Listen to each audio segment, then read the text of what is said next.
Hey guys, Dilla here, minimalsurvival.com. Today I'm going to share with you the methods I've adopted to tie up a hammock and tarp setup. Today I'm going to be using this tree here and this tree right over here. Now obviously you're going to choose your two trees depending on the distance requirements for your particular setup. Once you've chosen your two trees, it's very important that you take a good look above, make sure there's nothing that's going to potentially fall and either injure you or destroy your equipment.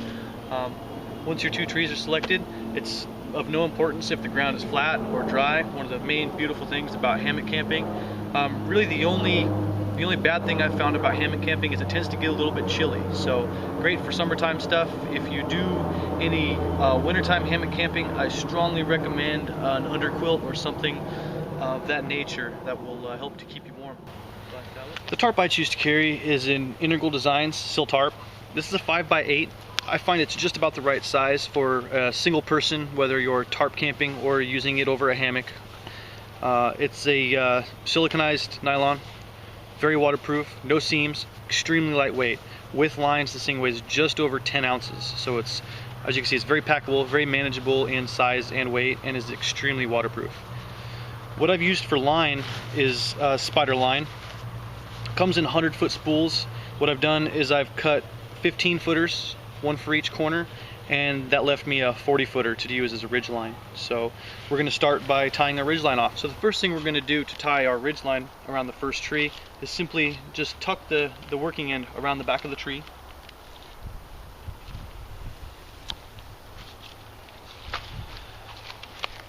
And then what you're going to do is simply tie a bowline around the standing end of the line.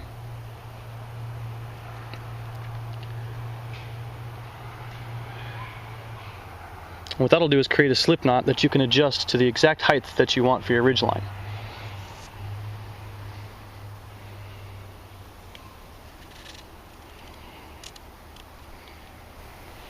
Now before we tie around our second tie point, what we're going to do is we're going to pick a point on our ridge line that's a good couple feet away from our tie point. What we're going to do then is we're just going to throw sort of a modified trucker's hitch in the line here. Now the way we're going to do that is we're just going to throw a loop in the line. It doesn't matter if it's up or down, it's really a non-issue. The only thing that's important is that when you pull the standing part of the line through the loop, that you pull from the side you're pulling towards. You're always pulling away from your fixed point. So you're going to pull from that side. And all you're going to do is you're going to make that loop, and you're just going to pull the standing part of that line, pull a bite through that loop, and pull it tight. And that'll just give you a quick loop. Now what's really cool about this loop is you're going to use it as a tie point. You're going to put an extremely high load on it, but after it's all said and done, it's very simple to untie. So let's give you a close-up view of how this is all going to work. Okay, so we've picked a point a good 2 or 3 feet from our second tie point, and then we're going to throw our loop. Okay, now we're pulling from left to right, so we're going to be pulling the bite from our right side through the loop. And that's going to create our trucker's hitch loop. Okay? And then we're just going to pass the bite of the rest of our line around our second tie point.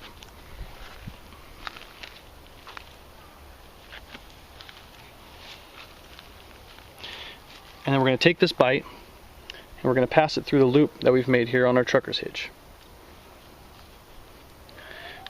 And then you're really able to pull it extremely tight. Let's see right here. And then if you get a close-up right here, you'll see once you get that tight, it's real easy to just pinch that off there. Okay? And then basically what you'll do is you're just going to do a little half hitch in the bite there.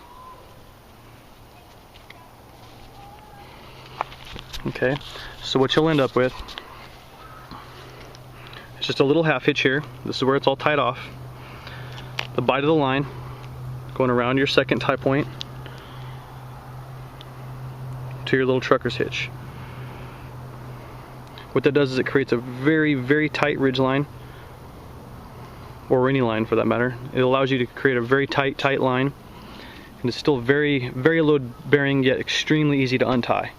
When you're ready to go, all you need to do is simply take the bite of your hitch, pull that out. That will let go here.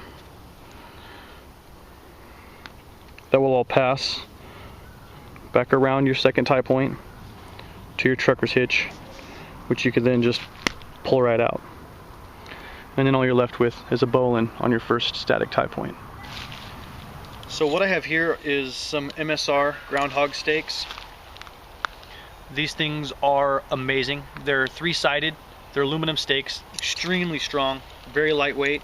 I think the investment to payoff ratio is amazing with these stakes.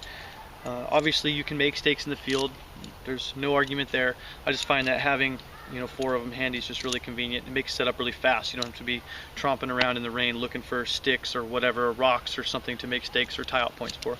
I'll always use whatever's available if there is something in the vicinity to tie to rather than use a stake, but stakes are definitely pleasant to have.